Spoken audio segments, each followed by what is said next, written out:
Bonjour, aujourd'hui je vais vous présenter le logiciel Photofiltre de la version 6. C'est la version qui est gratuite et qui a aucun calque parce qu'il y a deux versions et celle-ci n'en aura pas. Dans un premier temps, je vais vous apprendre à ouvrir un document, savoir l'enregistrer. Dans un second temps, je vais aussi vous faire découvrir le logiciel avec ses différentes icônes et ses différentes fonctionnalités avec les filtres qu'il propose. Alors, dans un premier temps, on va aller dans Fichier. Alors, vous avez plusieurs propositions. Soit vous créez un nouveau fichier comme ici. Alors, soit vous pouvez le mettre en pixels ou soit en centimètres. Et vous mettez ici vos centimètres en largeur et en hauteur. Enfin voilà, soit vous mettez en pixels. On fait comme ça. Et vous pouvez avoir une zone de travail tout simplement. Vous avez aussi la possibilité d'aller chercher un document, donc une image. Dans ce cas, vous faites Fichier, Ouvrir. Et là, vous allez chercher donc, dans cette barre votre photo. En l'occurrence, moi, c'est celle-ci. Hop. Voilà, donc ma photo s'affiche. Alors, je peux faire différentes modifications. Alors, on va imaginer que là, j'en ai fait plein. Et je vais faire Fichier, tout simplement, Enregistrer sous. Alors, attention, Enregistrer sous, ça permet d'avoir une deuxième version de ce fichier qui a été modifié. On va décider de le mettre à un autre emplacement, donc on va dire par exemple le bureau directement, hop. Et là, je vais mettre Kimono et je vais mettre MDF comme modifié. Comme ça, je sais que c'est une autre version de mon fichier que j'ai retravaillé. Et je fais enregistrer. Et je sais qu'ici, c'est le format JPEG. D'accord? C'est important de le laisser en JPEG. Voilà, enregistrer. Il me demande la qualité de compression. Ça, c'est pas mal. Donc, on va laisser comme ça. Voilà. Alors, dans les fonctionnalités qu'on vous propose ici, on va avoir ici déjà la boîte à outils. Déjà dans un premier temps, vous avez toute une petite palette avec plein de couleurs différentes et là deux écrans. Enfin deux écrans de couleurs. Le premier, ça va être par exemple si je veux utiliser la bombe de peinture et je vais mettre du bleu. Ça va faire peut-être bleu sur un fond blanc. Je peux inverser les couleurs et mettre une bombe blanc sur un fond bleu. Donc là, vous avez l'outil pipette. Cette petite pipette vous permet en fait de récupérer la teinte précisément d'un endroit, d'une zone. Et vous la retrouvez ici. Hop. Je veux par exemple le jaune de la lampe. Je récupère. Alors ça veut pas. On va prendre ici. Voilà. Et par exemple, je veux réutiliser donc cette nuance de couleur pour faire un travail, voilà, je sais pas, quelque chose. Et bah hop, je réutilise. Ensuite, donc nous avons l'outil baguette magique, mais je vais peut-être pas vous en parler pour l'instant. L'outil ligne qui permet de faire des lignes. Remplissage, donc ça c'est le pot de peinture. Et par exemple, si vous avez défini, par exemple, je sais pas, un rond, et ben à l'intérieur, on peut remplir le rond d'une couleur en particulier. Là, vous allez avoir l'outil pinceau avec différents diamètres et même formes de pinceau. Donc, ça va donner ce genre-là. Tac, tac, tac, l'outil pinceau avancé. On peut avoir différents tampons, c'est-à-dire, hop, j'ai choisi de faire une forme d'étoile avec donc la couleur qu'on a choisie tout à l'heure. Puis je vais faire plein de petites étoiles. Ici, le tampon, c'est pour, en gros, cloner une partie. C'est-à-dire que si, par exemple, je veux cacher cette partie avec cette colonne et que je veux mettre plus de noir, eh bien, je vais faire des manipulations, en fait, qui vont me permettre de récupérer les zones de travail là et de la copier, en fait, sur cette autre partie. Tac, tac, l'outil flou, voilà. L'outil doigt, ça permet de flouter d'une certaine manière, de déplacer un peu la couleur, voilà, pour flouter. Et là, on va avoir l'outil déplacement. C'est pour déplacer des objets, par exemple du texte, etc. Alors, Ici, on va avoir plein d'icônes et en fait, ça se retrouve aussi dans les barres que je suis en train d'ouvrir. Alors, dans un premier temps, on va commencer par image. Donc, vous avez symétrie verticale et horizontale, c'est le fait d'avoir une photo et puis décider de la dupliquer, soit la verticale ou soit l'horizontale. Rotation, c'est le fait de faire bouger votre image. Par exemple, là, j'ai envie de déplacer mon image dans le sens horaire, ça veut dire dans le sens des aiguilles d'une montre. Donc, je vais faire ça et je vais patienter. Et voilà, je vais avoir du coup mon image qui va faire sa rotation. Je peux aussi décider d'incliner. Alors, incliner, hop. Je vais incliner comme ça. Et ça va bouger ma photo. Alors, taille de l'image et taille de la zone de travail. Taille de l'image, c'est la taille de votre image, par exemple, si elle fait 12 cm sur 15, ce genre de choses. Et taille de la zone de travail, ben c'est parfait. En fait, la zone de travail, ça va être par exemple le blanc ici. On peut décider de laisser un carré juste en dessous de notre photo blanc et on peut retravailler d'autres choses tout en dessous. Alors, dupliquer, c'est donc multiplier notre photo. Ça peut être intéressant pour faire justement des symétries comme ça. Après, on va avoir un recadrage automatique, mais j'en reparlerai peut-être après. Couleur de transparence, etc. Alors, hop. Je me permets donc d'utiliser ici le bouton retour. Hop. Ça me permet d'enlever s'il y a des choses qui ne me plaisent pas. Et maintenant, je vais vous montrer des réglages. Donc là, on va avoir pas mal de choses un peu plus techniques au niveau de la luminosité et du contraste. Alors par exemple, luminosité, vous allez voir en effet réel ce que ça donne. Voilà, ça va donner ce genre de choses. Les contrastes, c'est quand on va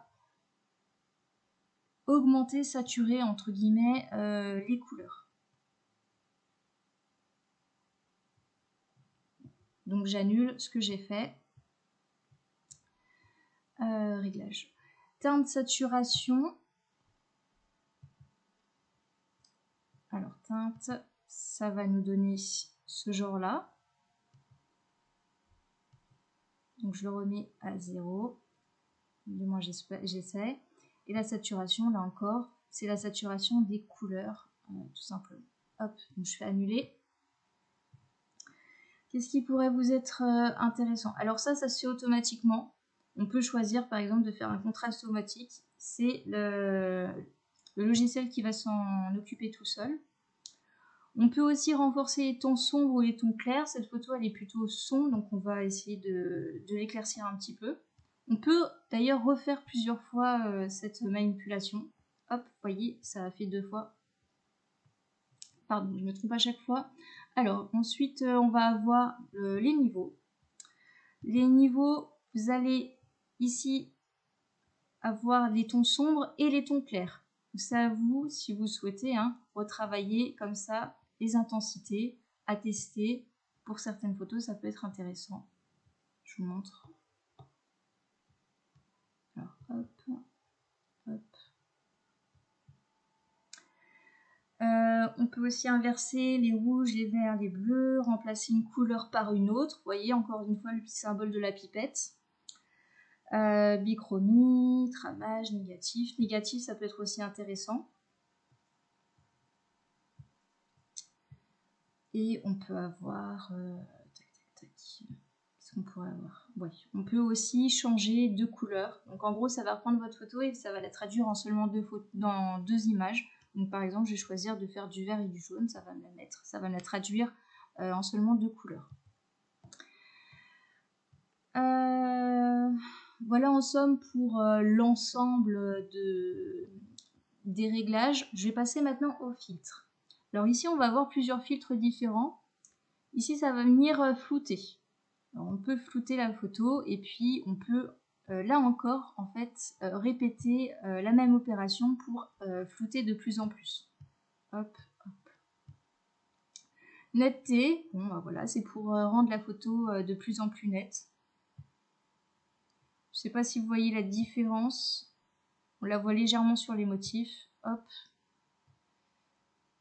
Il y a un contraste qui se fait. Alors le bruit.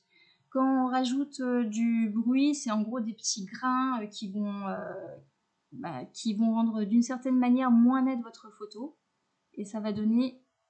Alors, je vais essayer la quantité. Voilà, c'est pas évident. Je vais essayer de vous le refaire pour que vous voyez un petit peu. On va mettre en 90. Voilà. Et vous voyez ici, on va voir les petits grains justement. Et c'est ça le bruit. Alors, donc le bruit, c'est vu. Ensuite, on va avoir le relief. Décider d'adoucir le relief ou alors au contraire d'en mettre davantage. Et là, vous voyez, il s'est passé quelque chose. On voit davantage les cheveux qui se distinguent, les mèches qui se distinguent les unes des autres. Ici, on va avoir plus de relief sur la fleur, également dans les détails. Et ça, c'était la photo avant. Et ça, c'est après, quand on a mis le relief. Hop, donc ça c'est vu. La couleur. Alors on peut raviver les couleurs, on peut aussi mettre des niveaux de gris, c'est-à-dire la photo sera plus en couleur mais tout simplement en gris. Sépia, c'est une couleur qui est un peu marron-jaune, un peu effet vieilli. On va avoir l'effet nuit, l'effet coucher de soleil. Hop. Ça met un filtre rouge en somme. Et puis par exemple, si je veux raviver les couleurs, et ben voilà, hop, on voit la différence. Ensuite, on va avoir colorisé, ça veut dire que je vais mettre un filtre un peu bleu sur ma photo, tout simplement. Hop. On va aussi avoir des filtres un peu plus artistiques que ceux qu'on vient de voir. Donc, par exemple, les filtres pastel, crayons de couleur, aquarelle, aérographe, bande dessinée, peinture à l'huile, etc. etc. On va essayer de faire du pointillisme. Voilà. Ça va donner cet aspect-là. Donc vous avez une multitude, hein, vous pouvez tester plusieurs comme ça. On va essayer celui-ci par exemple. Alors ça peut prendre un peu de temps suivant les filtres que vous allez mettre. Vous voyez ici ça mettait ne répond pas. Donc vous laissez, vous n'appuyez pas sur tous les boutons, vous attendez, ça peut prendre plusieurs secondes, hein, à peu près 30 secondes environ. Ça c'était le filtre. Hop. Vous en avez plein d'autres. On va essayer peinture à l'huile.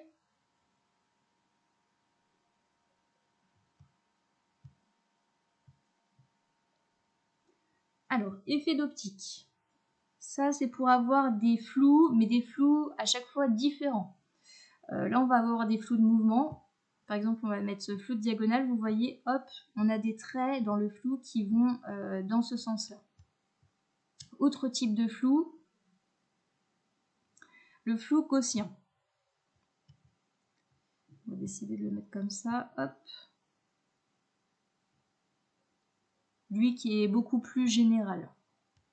Donc c'est à vous après de doser la quantité entre guillemets de flou. Tac. Donc, je vous laisserai après tester vous-même. Déformation. Alors ça peut être intéressant pour certains sujets. En l'occurrence, on va tester spirale. Vous avez encore là le sens horaire, anti-horaire, c'est-à-dire dans le sens des aiguilles d'une montre ou dans le sens inverse, avec l'aperçu. Alors l'aperçu ne se fait pas toujours.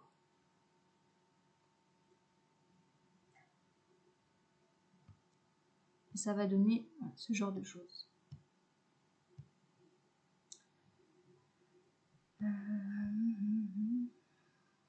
On peut avoir également l'ondulation, le reflet dans l'eau.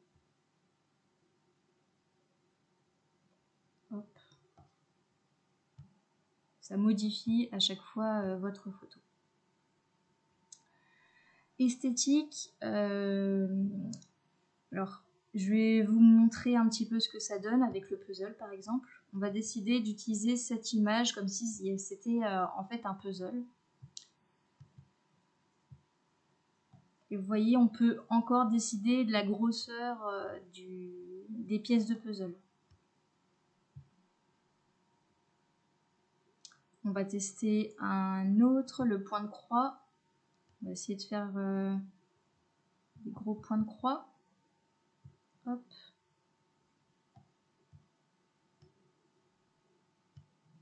Ouais, c'est un petit peu, là encore, dans tout ce qui va être artistique.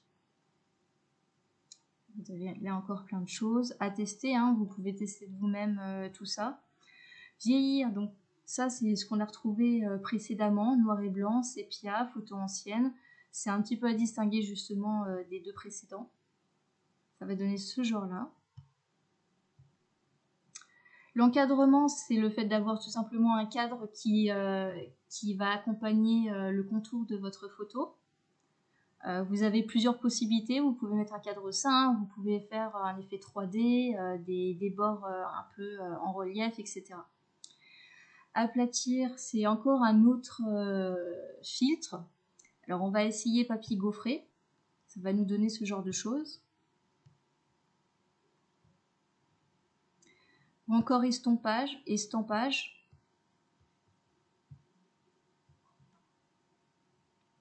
Ici pour les contours, alors là bon, vous aurez compris, c'est tous les contours des formes. Les textures, on peut donner effectivement des textures à notre photo. On va essayer, allez, qu'est-ce qu'on pourrait tester juste comme ça, la brique. On va voir des mini briques ici qui vont se créer, qui vont texturer en fait votre photo. Voilà, on peut mettre aussi le zigzag, il y a plein de choses différentes. Et voilà. Pour l'affichage, ça, c'est pas nécessaire que vous y touchiez. Là-dedans non plus, etc. Alors ici, vous avez donc tout simplement les options qu'on a vues précédemment. Donc niveau de grille, photo ancienne, ça c'était par rapport au bruit, rappelez-vous. Ça c'est choses floues, ça c'est par rapport à ce qu'on demande en net, etc. Alors si vous voulez détourer votre photo, alors par exemple on peut ouvrir différents fichiers. Ici on va décider d'ouvrir un nouveau document. Moi je voudrais qu'il soit en centimètres et je voudrais que ce soit un format A4, donc un 21 x 29,7.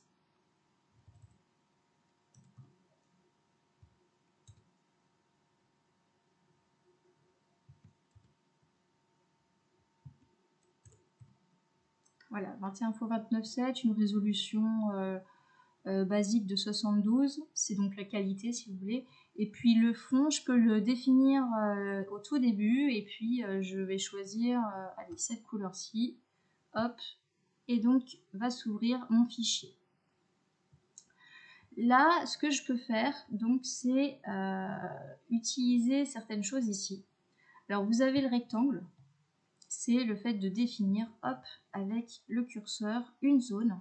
Et cette zone, si je fais le clic droit, je peux copier et puis l'utiliser donc pour l'autre partie, sur mon autre document, pardon.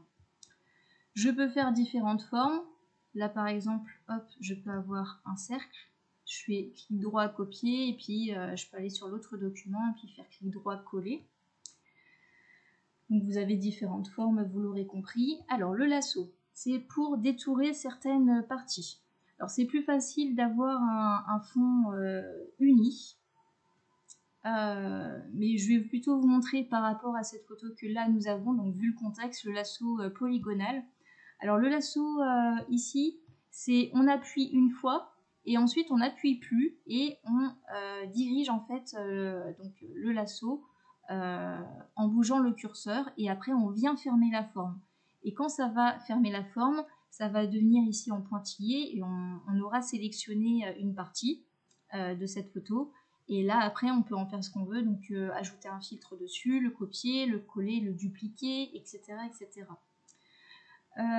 Toutefois, vous en doutez peut-être, si on fait ça avec ce système, on n'aura pas un détourage très, très défini et très précis.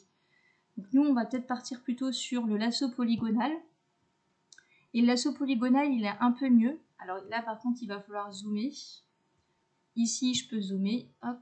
Alors, je vais augmenter à peu près ça.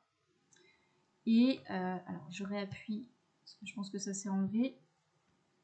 Et puis, je vais détourer une forme juste comme ça. Alors, j'appuie une première fois. Et vous voyez, j'ai mon trait qui bouge comme ça. Là, je vais détourer juste sa tête. Et donc, dans le détail, à chaque fois que je vais cliquer, ça va ancrer mon lasso. Vous voyez, hop. Et donc, je vais cliquer à chaque fois pour l'ancrer et je me déplace comme ça. Alors, vous pouvez zoomer plus hein, pour détourer, pour faire quelque chose vraiment de très précis.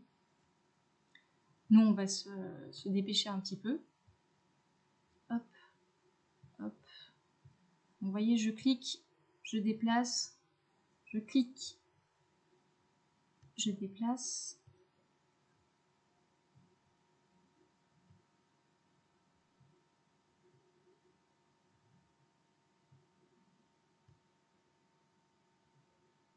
Et là, du coup, je vais arriver sur la fin de la forme. Et vous voyez, mon lasso, mon petit trait, en fait, il rejoint directement le début. Donc là, je reclique et vous voyez, ça a détouré comme je le souhaitais. Là, je vais faire clic droit et puis copier. Je vais réduire cette fenêtre et puis je vais retomber sur mon document. Je vais réappuyer dessus dans le doute et puis je vais refaire clic droit. Et puis là, je vais faire coller et je vais avoir la tête qui va apparaître. Et là, je peux la redimensionner, la mettre comme je veux. Je peux aussi la recoller dans la même photo, c'est pas un problème. Voilà.